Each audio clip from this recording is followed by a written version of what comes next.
poder generar las mismas condiciones de sequía. Ahí empezó alguien a grabar.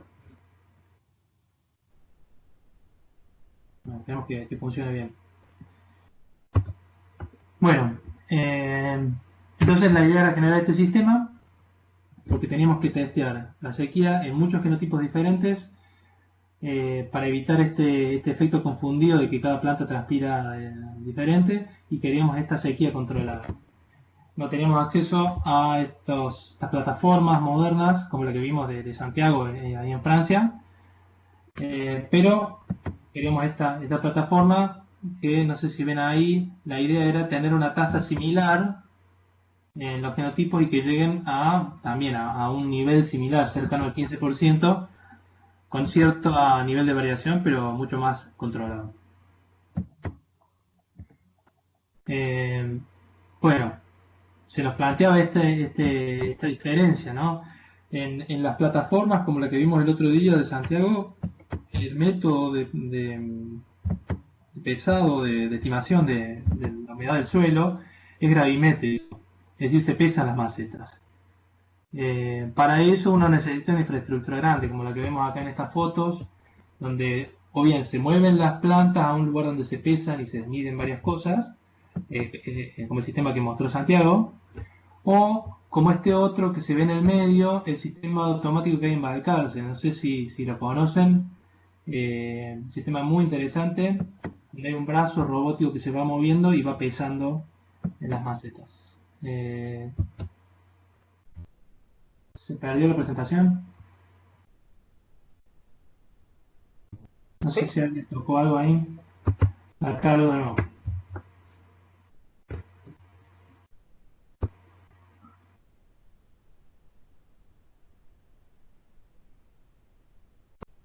¿Pueden ver la presentación? Yo no la veo. No, no se ve.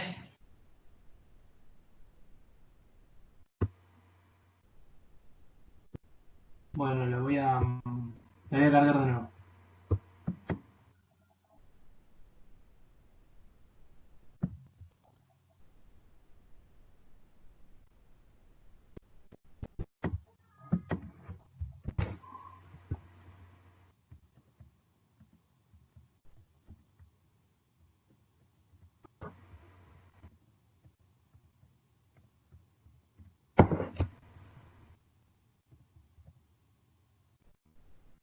Tarda un segundito, pero recién veníamos muy bien. Me parece que lo mejor es seguir así.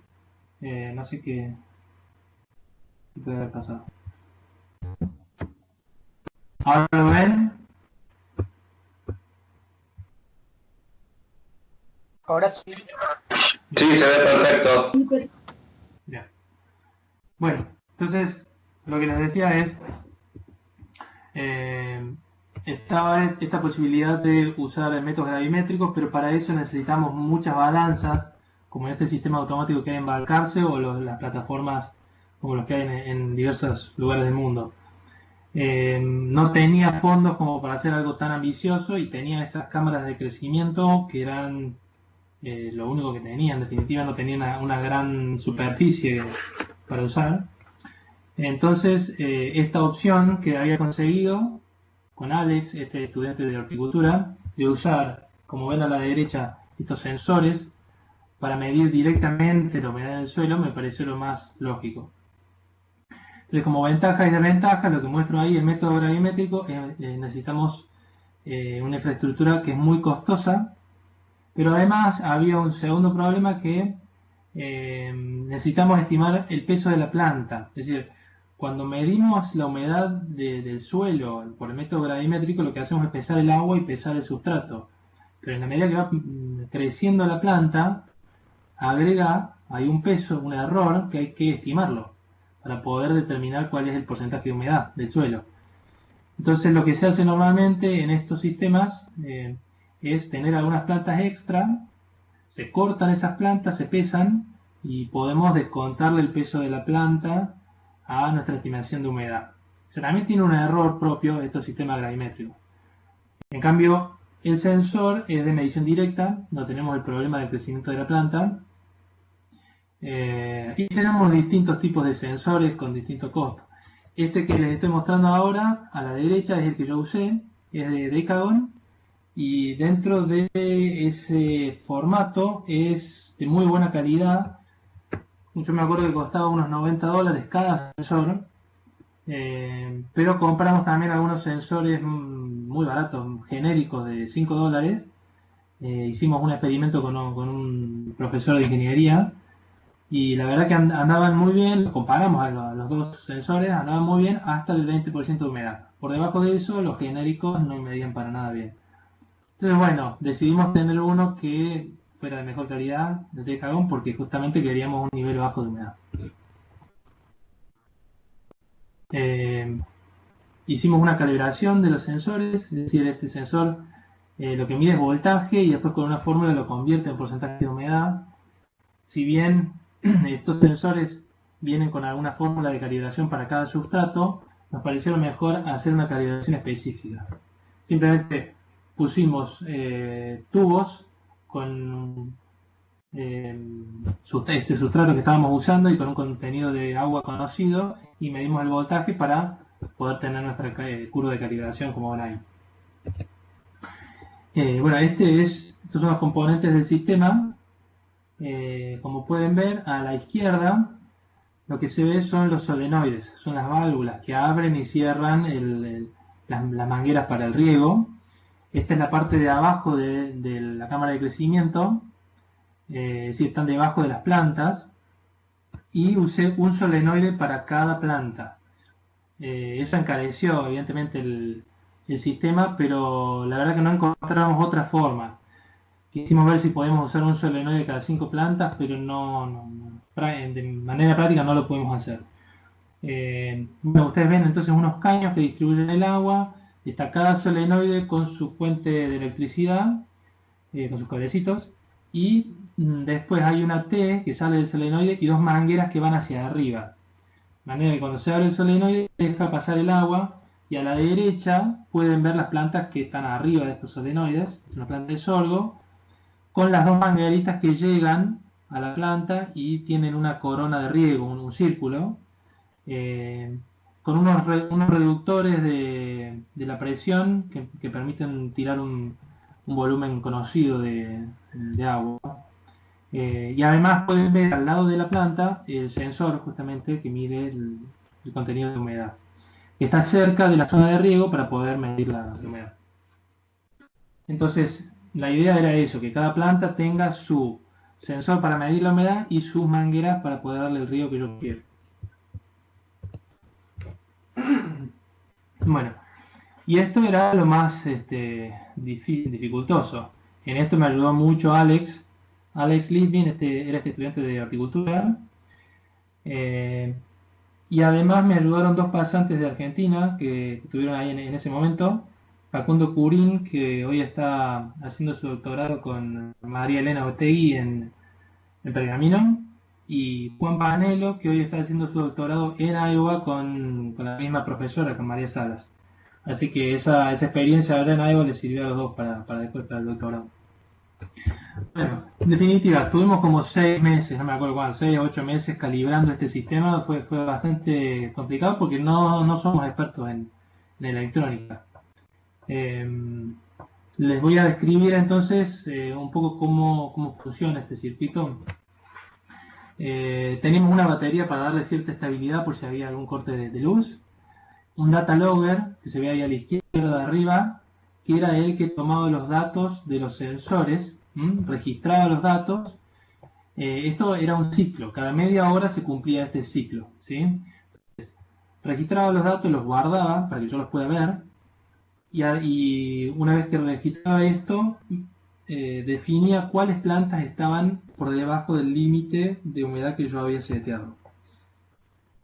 Para poder tener una mayor capacidad de captura de datos, yo le agregué un multiplexer, que lo que hace es aumentar la capacidad del data logger, nada más que eso. Es decir, el data logger solo podía leer hasta 16 sensores.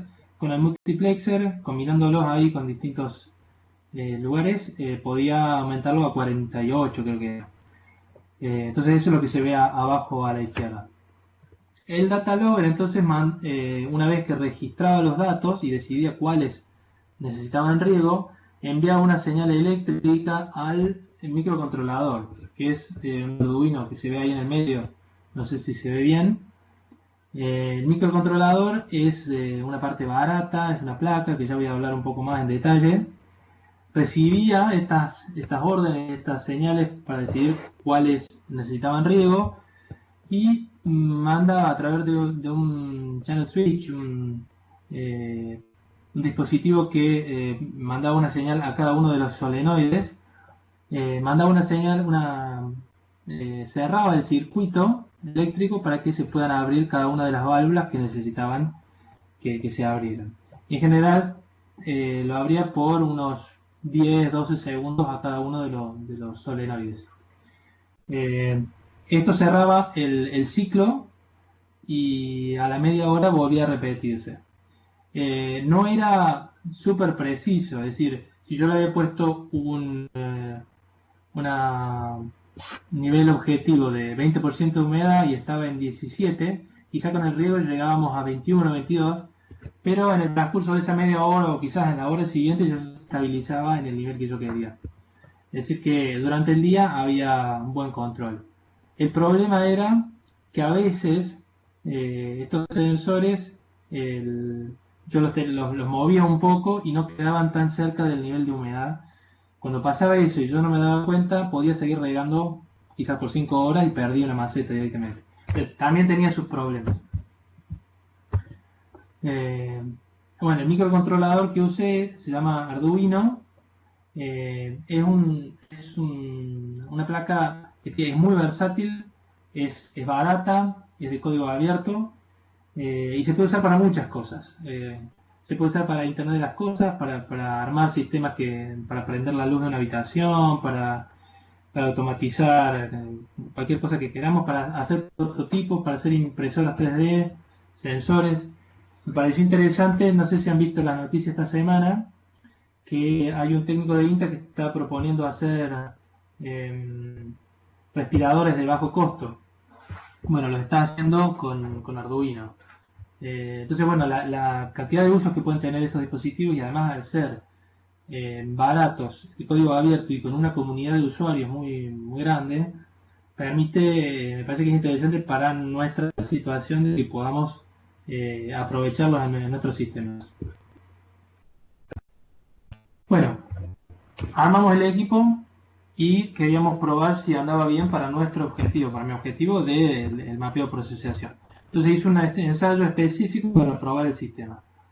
La idea fue, primero, con 4 genotipos que eran de tamaño diferente, yo los seteé con 3 niveles de humedad diferentes.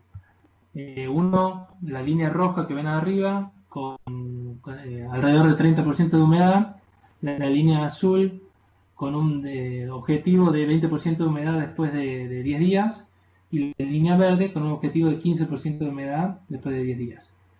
Entonces la idea era ver si con plantas diferentes el sistema funcionaba bien, permitía reaccionar a tiempo y regular la humedad que yo quería. Además, si en ese rango de 30 a 10% andaba bien, es decir, perdón, dije 15, pero eran 30, 20 y 10% los objetivos de humedad final. Bueno, afortunadamente el sistema funcionó bien, como pueden ver en las 4 curvas de estos 4 genotipos, y también pudimos encontrar diferencias genotípicas, es decir, controlamos muy bien la humedad, pero las plantas mostraron sus diferencias genotípicas sin problema, tanto en crecimiento como en eficiencia de uso de agua, es decir, el crecimiento dividido la cantidad de agua que le habíamos aplicado. A nivel de genotipos hubo diferencias, y a nivel, cuando comparamos los 3 niveles hídricos, también hubo diferencias con el que tenía condiciones óptimas, el 30% de humedad, comparado con los otros dos. Entonces, bueno, es un experimento sencillo, pero me permitió tener confianza de que podía usarlo para evaluar los tantos genotipos. También hicimos otro experimento sencillo con 40 genotipos para ver si, de nuevo, si controlaba bien el nivel de humedad y sí me permitía ver diferencias en fotosíntesis, porque quizás las diferencias que encontramos eran mínimas y no me iba a permitir usar este protocolo para mi ensayo de mapeo. Bueno, encontramos en esos 40 genotipos grandes diferencias, ustedes pueden ver en control, grandes diferencias en fotosíntesis y conductancia, y en sequía también, grandes diferencias. Entonces, me dio confianza de poder hacer el resto de, de los ensayos. Esto es simplemente como para que vean que logré capturar variabilidad. Estos son, ya es el ensayo de mapeo, son los fenotipos que yo pude medir en fotosíntesis, transpiración y en fluorescencia. El de la izquierda es el de control, el del medio es el de sequía y el de la derecha es el de recuperación, el periodo de recuperación después de que volví a regar, y encontré diferencias. Esas diferencias también las grafiqué. Cada uno de esos puntitos que ustedes ven ahí es un genotipo y cada uno de esos colores es un tratamiento. Simplemente ahí comparé variables de intercambio gaseoso con variables de fluorescencia en el primer caso, o sea, fotosíntesis versus eficiencia cuántica. Y ustedes pueden ver que hay un buen rango en los tres niveles de agua. Lo mismo pasa cuando comparo fotosíntesis y conductancia estática a la derecha. O sea que funcionó en definitiva bien el sistema. Y bueno, no voy a entrar en los detalles, pero también me permitió encontrar algunas regiones genómicas en algunos casos y encontrar algunos genes candidatos que estuvieran cerca de esas regiones genómicas. Bueno, entonces, a nivel de conclusión, este sistema automatizado de riego me sirvió para imponer un estrés similar en las plantas de sorgo. Es un sistema versátil y de bajo costo comparado con las plataformas de fenotipado. Y lo más interesante es que permite aprovechar la infraestructura disponible. Es decir, se adapta a lo que tengamos. En este caso yo tenía unas cámaras de crecimiento, pero puede ser que lo adaptemos a un invernadero.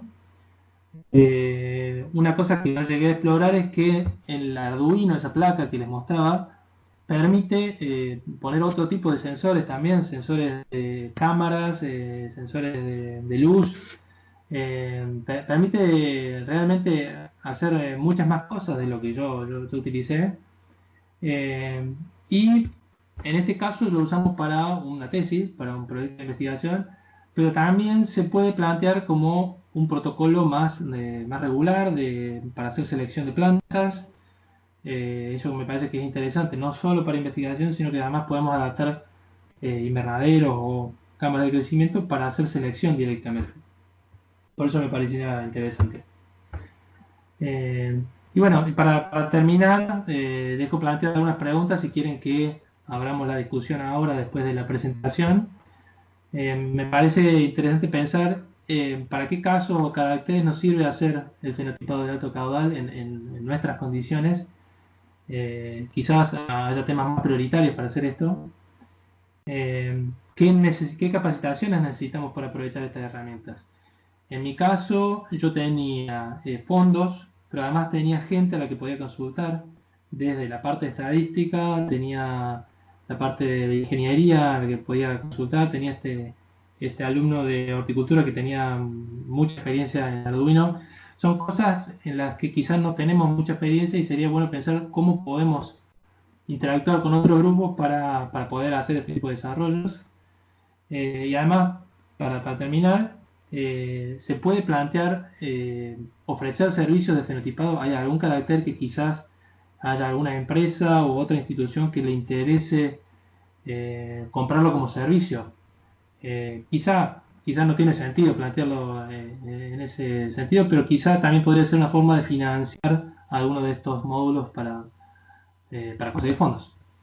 Bueno, lo dejo abierto. Ahora, si quieren activar los micrófonos, si quieren que charlemos un rato sobre el tema. Bueno, y gracias.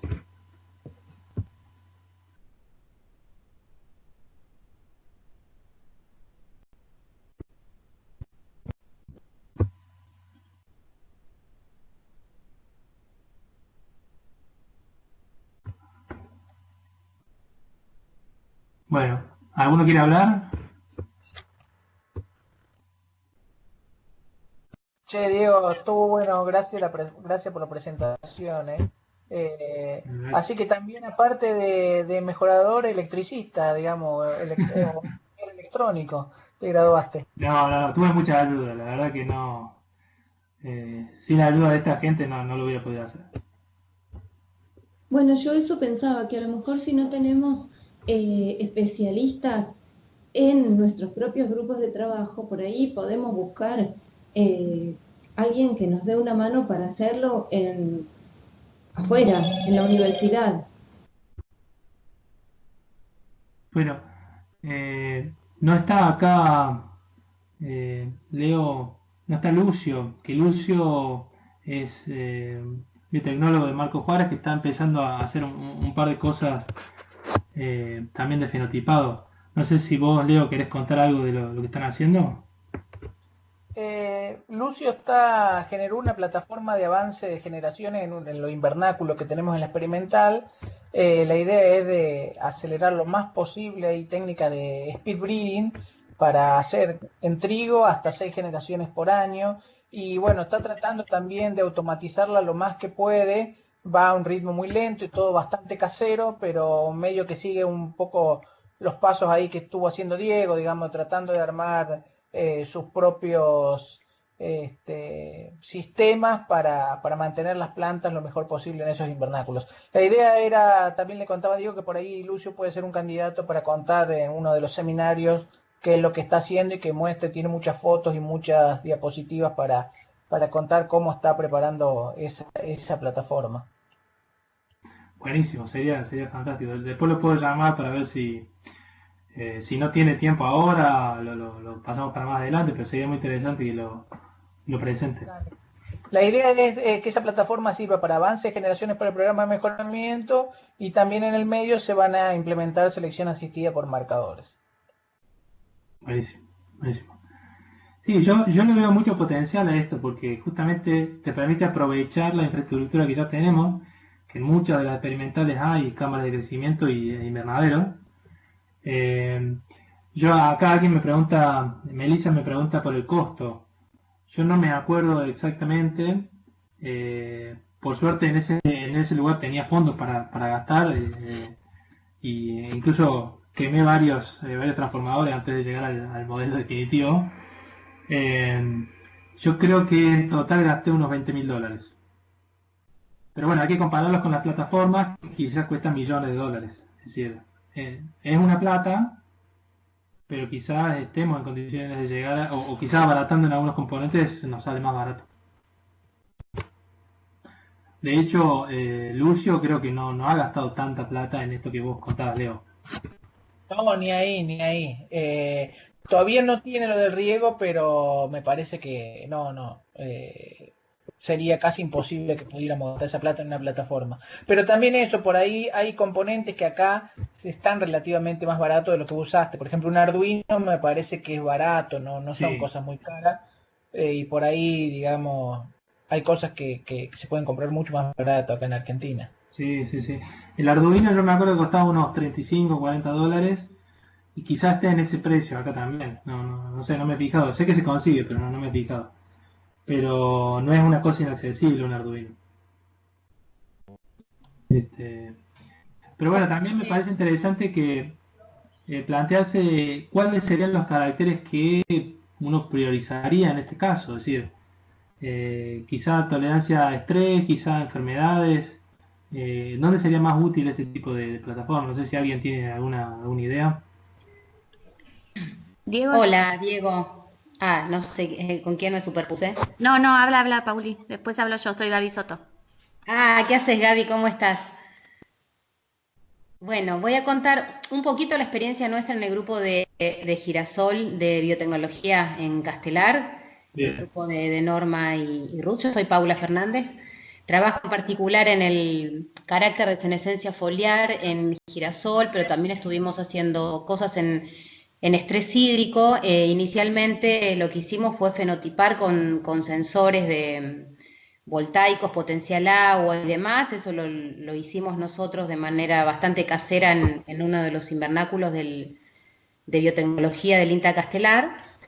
Y después, bueno, usamos esas plantas, las hibridamos con un chip de girasol para buscar genes candidatos más que nada, ¿no? Para el tratamiento, para el trait de senescencia foliar. Y después yo tuve la posibilidad por una beca externa del CONICET de ir a Montpellier, al LEPSE, ahí con el equipo de Tardieu, donde estuvo Santi, el seminarista el otro día contando, Javier Prado, Fernández Prado, no me acuerdo el apellido, Santiago para mí. Estuve con él usando plantas transgénicas de Arabidopsis que sobreexpresaban factores de transcripción asociados a la senescencia de girasol, ¿sí? Para hacerla corta, una planta modelo que se pudiera fenotipar, porque el girasol no lo podemos transformar con esos genes candidatos. Y en paralelo, que colaboramos con el INRA de Toulouse, ellos tienen una plataforma para fenotipar girasol que se llama Eliafen. Fenotipamos líneas del programa de mejoramiento de INTA de Daniel Álvarez en esa plataforma. Entonces pudimos utilizar las dos. En nuestra experiencia es que, más allá de que me parece súper interesante contar con técnicos que desarrollen estas capacidades locales, es todo el cuello de botella después del análisis de los datos, ¿sí? Toda esta cosa de pasar imagen a dato. Bueno, nosotros estamos formando, acá hay un becario doctoral que está trabajando con eso, Salvador Nicosia, y después tenemos gente en la unidad de bioinformática. Tenemos particularmente un ingeniero electrónico de la UBA que hizo su tesina en todo lo que es análisis de procesamiento de imágenes, ahora está terminando su doctorado. Y estamos trabajando mucho en esto, ¿no? De la segunda parte, más allá de desarrollar una plataforma o algún dispositivo que permita fenotipar, como el que mostraste recién, súper interesante, sino después todo el tema de interpretar el dato y llevarlo a información, ¿no? O sea, nosotros ahora tenemos un ensayo en el cual estamos integrando variables ecofisiológicas, medimos fotosíntesis, hacemos mediciones moleculares y los queremos integrar con todo lo que fenotipamos en Eliafen, en la plataforma de girasol de Toulouse, ¿no? Creo que eso es algo también relevante y nosotros por ahí podemos, cuando Salvador cuente su seminario, contar esta experiencia y interaccionar desde este lugar. Buenísimo, buenísimo, sí. Sí, eso yo también lo veo como una limitante. Un poco lo dijo Santiago en su presentación. Una vez que uno ya tiene la plataforma, tiene todo el circo armado, en definitiva, la limitante pasa a ser el volumen de datos, la capacidad de extraer información útil, porque en definitiva es mucha información. A nivel estadístico es un problema y incluso, bueno, en otros temas también coincide el tema de la bioinformática para analizar los datos genéticos. También es una limitante que podemos tener en varios grupos, ¿no? Sí, totalmente. Y aparte cada una tiene un cuello de botella diferente, porque en algunas está los datos son en RGB, entonces hay que pasar de color a dato. En otros, por ejemplo, Eliafen trabaja con sombras, con blancos y negros, entonces no hay nada desarrollado para capturar ese dato en información. Entonces, bueno, también es eso, no es decir, bueno, desarrollo un protocolo para analizar los datos y eso sirve para todas, ¿no? Como que cada una tiene su filosofía atrás y requiere como alguien dedicado a ese análisis en particular, ¿no? Bueno, es una pena que Ceci Vázquez no me está escuchando porque ella era la investigadora que fue a la Vintex, con la que yo estuve trabajando allá en LEPSE y ella estuvo 4 años allá dedicada a eso, ¿no? Pero bueno, también entender esto, que cada plataforma es diferente y que después es todo el mundo analizar los datos según de qué plataforma vienen, ¿no? Bueno, no sé si hay alguien más que quiera... ahí estoy viendo una pregunta. Yo, Diego, Sí. quería consultar algo. Vos dijiste que por ahí te parecía que sería piola poner estas tecnologías como servicios.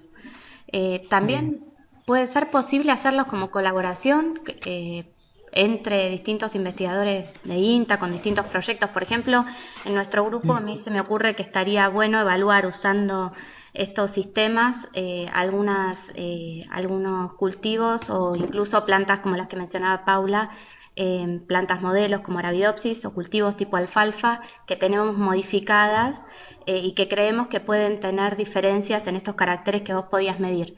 ¿Te parece que puede ser posible que se haga, que se compartan estas tecnologías? Sí, sí, sin duda. Estamos en INTA, hay distintos desarrollos, me parece que no estamos muy vinculados los grupos. Esto que yo mostraba de Balcarce es dentro de un grupo, de un proyecto internacional, creo que es Biotech Sur. No sé si están participando con otros grupos de INTA, pero sería bueno que empecemos a conocer los desarrollos que tiene cada grupo y bueno, ver las colaboraciones posibles que tengamos. Si la red sirve para eso, me parece que es interesante. Sí, a mí me parece que esto sería súper útil y posiblemente tanto en nuestro grupo como en muchos otros, me imagino que puede ser muy aprovechable eh, generar colaboraciones así entre distintos grupos. Por lo tanto, me parece que está buenísima la red y dar a conocer estas cosas, estas capacidades que tiene cada grupo. Sí. Bueno, Eh, en ¿querías, esta... Sí. querías hacer, Diego, un Hola, ¿qué comentario tal? Buenas tardes. de otra forma de abordar el tema, por ejemplo, de búsqueda de tolerancia a estrés hídrico? Otra forma interesante es aprovechar la fortaleza que tenemos como institución del INTA. Por ejemplo, nosotros en Trigo lo que estamos haciendo también es buscar bueno, genes que estén relacionados con resistencia a estrés hídrico, y para eso lo que estamos haciendo son ensayos en el INTA de San Juan, con el grupo de Mónica Ruiz y Mariana Balmaceda. Tenemos una becaria allí en la cual estamos aprovechando el hecho de que allá justamente no riega y bueno, hacemos un ensayo en un ambiente donde es completamente, bueno, es muy controlable el tema del agua, y lo que hacemos es someter a distintos estrés hídricos a una población biparental. Y bueno, después de 3 años, la idea es tratar, digamos, también de encontrar cuteles, digamos. Sería una forma por ahí que tiene respecto al tema de las plataformas, es que trabajamos con parcelas verdaderas, así que bueno, por ahí es una fortaleza y es otra forma, digamos, de pensar, de obtener información que puede ser interesante y complementaria a la que se obtiene de las plataformas. Eso es lo que quería aportar a la discusión.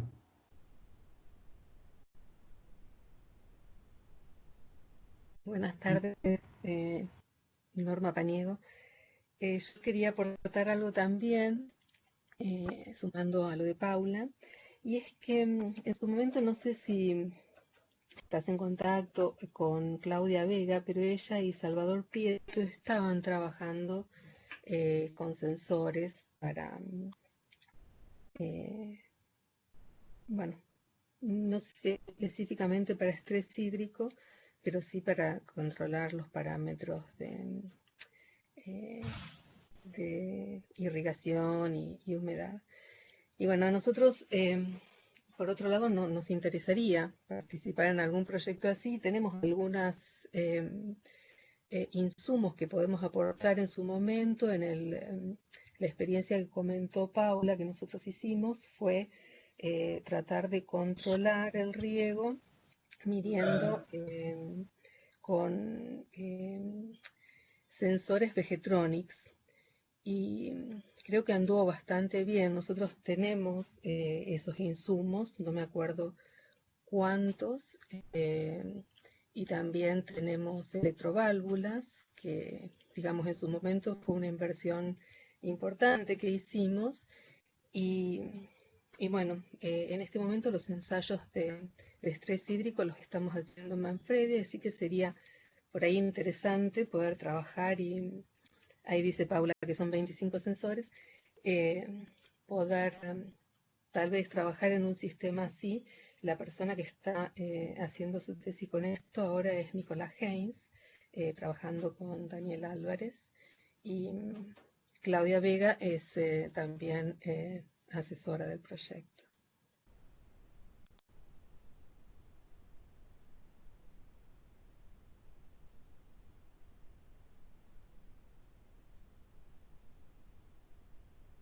Bueno, no sé si alguien quiere hacer algún otro aporte, algún comentario.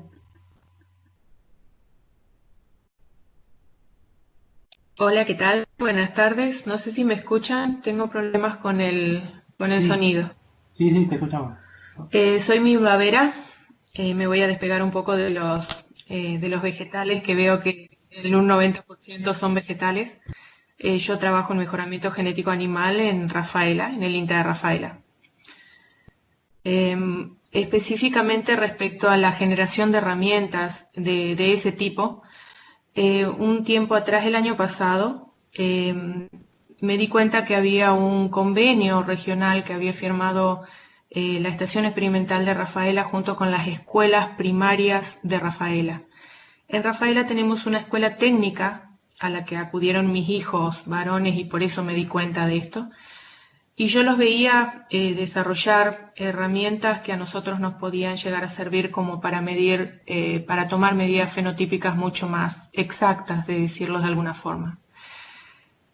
Fue así que me adentré en el tema del Arduino, escuchándolos, y a través de ese convenio caí en los profesores de esta escuela técnica, que es una escuela técnica tipo secundaria, de un nivel secundario, en el cual ellos tienen toda una sección, no solo de la parte mecánica, sino también de la parte electromecánica y de la parte de computación. ¿Qué quiere decir? Ellos estudian mucho el sistema Arduino y necesitan áreas o necesitan temas para desarrollar trabajos para finalizar la parte secundaria, porque ellos en realidad egresan como técnicos en computación, técnicos en mecánica y técnicos en electromecánica. Es así que justo los había invitado al INTA como para que ellos vayan a contar más o menos de qué forma nosotros nos podían servir esas herramientas. ¿Me escuchan? Sí. Porque hay momentos en que me pone en rojo el sonido y creo que se corta. La cuestión es que a través de este convenio nosotros podemos llegar a esas escuelas técnicas a que nos desarrollen. Nosotros específicamente estábamos pensando en el conteo de semillas pequeñas para la parte vegetal y la emisión de gases para la parte animal y el conteo de la cantidad de movimiento en los animales e incluso la intensidad de movimiento de los animales. Esos sistemas generan una serie de códigos, por supuesto, inentendibles, que después a nivel de informática ellos los llevan a datos que nosotros podemos analizar. En síntesis, entiendo que a este nivel, hablando del Arduino, no se necesita un nivel universitario como para desarrollar ciertas herramientas que a nosotros nos sean muy útiles. Haciendo convenios con estas escuelas técnicas y dándoles de alguna forma, solucionándoles este problema de que ellos necesitan un trabajo final, nosotros podemos llegar a acceder a muchas herramientas que a nosotros nos faciliten este tipo de mediciones. Y coincido que en esas herramientas, por supuesto, van a ser muy específicas en función del trabajo que se esté haciendo. Estábamos en marcha hasta que surgió todo este problema económico, porque el convenio en realidad poníamos ambas partes, la parte de conocimiento, pero INTA se hacía cargo de comprar los materiales. Si bien en ese momento los materiales no eran caros porque de alguna forma tienen una mentalidad pensada, digamos, en reciclar cosas, entonces, en ese momento, la verdad que los costos eran muy bajos como para generar, por ejemplo, lectores de emisión de gases. Así que yo creo que si de alguna forma nosotros buscamos este tipo de nexos con escuelas técnicas, que por supuesto calculo que también deben depender de la capacidad que puedan desarrollar las escuelas en sí, podemos acceder a este tipo de herramientas, no necesariamente dentro de INTA. Bueno, gracias, Milva. Sí, yo coincido que oportunidades tiene que haber. Cada uno tendrá a su disposición gente de la universidad o estas escuelas técnicas. Y sí, no son caros y tampoco es una cosa tan complicada. Yo lo armé y realmente de electrónica no tengo mucha idea. Seguí las instrucciones, pero incluso el código empecé a escribirlo. y hay mucho tutorial, mucha ayuda sobre el tema, o sea que no son imposibles de armar estos módulos. Sí, sí. Bueno, ¿alguien más? A ver, Gaby. Sí, se podría armar vinculaciones con la UTN, dice Gaby, o la Universidad Católica.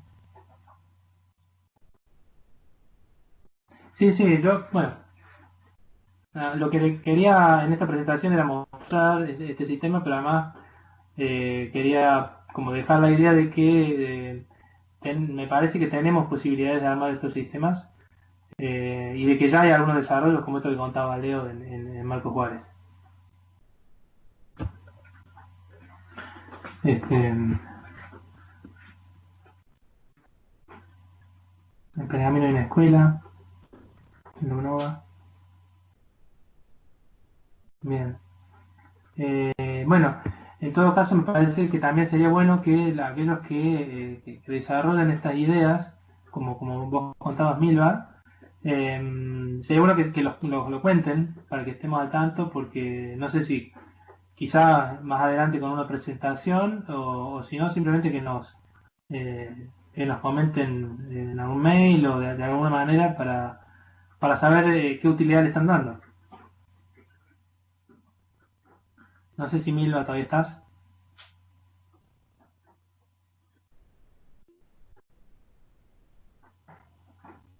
Bueno. Dice que se cortó. Sí. No, ahí contesta. Bueno, no sé si alguien quiere opinar, comentar algo más.